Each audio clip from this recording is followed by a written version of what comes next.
पापड़ की फैक्ट्री में पापड़ बनता कैसे है। आज की वीडियो में आपको फैक्ट्री विजिट करवाने जा रहा हूँ। तो सबसे पहले यहाँ पे भट्टी जला दी गई है।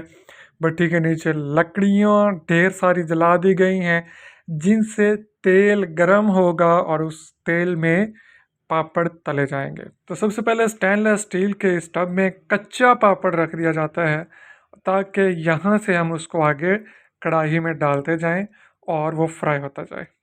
ये कढ़ाई में गरम तेल हो रहा है जिसमें हमारा पापड़ फ्राई होगा। ये सबसे ऊपर आप देख रहे हैं, ये एक छाना नुमा टब है। इसके अंदर कच्चा पापड़ डाल दिया जाता है, उसको तेल के अंदर डिप कर दिया जाता है। तो चंद सेकंड के अंदर पापड़ तैयार हो जाता है। उसके बाद उसको इस वाइब्रेटर में डाल दिया जाता है जहाँ से इसका तेल सक हो जाता है और ये कन्वेयर बेल्ट के ज़रिए आगे मसाला मिक्सर में पापड़ को पहुंचा दिया जाता है। यहाँ पे मसाला डाल दिया जाता है।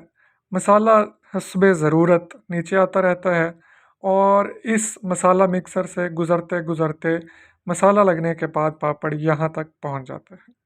यहाँ से एक और कन्वेयर बेल्ट के ज़रिए हमारा पापड़ यहाँ पे आ जाता है जहाँ से इसको शापरों में इस तरह से भर लिया जाता है। यह सारा स्टॉक पापड़ तैयार का हुआ पड़ा है, मसाला लग चुका है। तो अब हम आ गए हैं पैकिंग के मरहले की तरफ। मुख्तलिफ़ पापड़ मुख्तलिफ़ डिज़ाइन के पैकेट्स में पैक किया जाता है।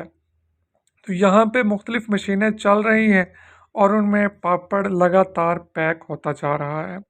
इस तैयार छोटे पैकेट को बड़ी ही फुर्ती के साथ बड़े पैकेट्स में शिफ्ट किया जाता है और 12-12 का जो बड़ा पैकेट है या 24-24 का वो तैयार किया जाता है, जिसको दुकानों पे सप्लाई के लिए बिल्कुल फ़ाइनल मरहले में तैयार कर दिया जाता है।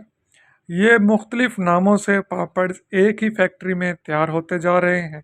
उसके बाद इनको इस तरह के बड़े थैलों में भर के सप्लाई कर दिया जाता है।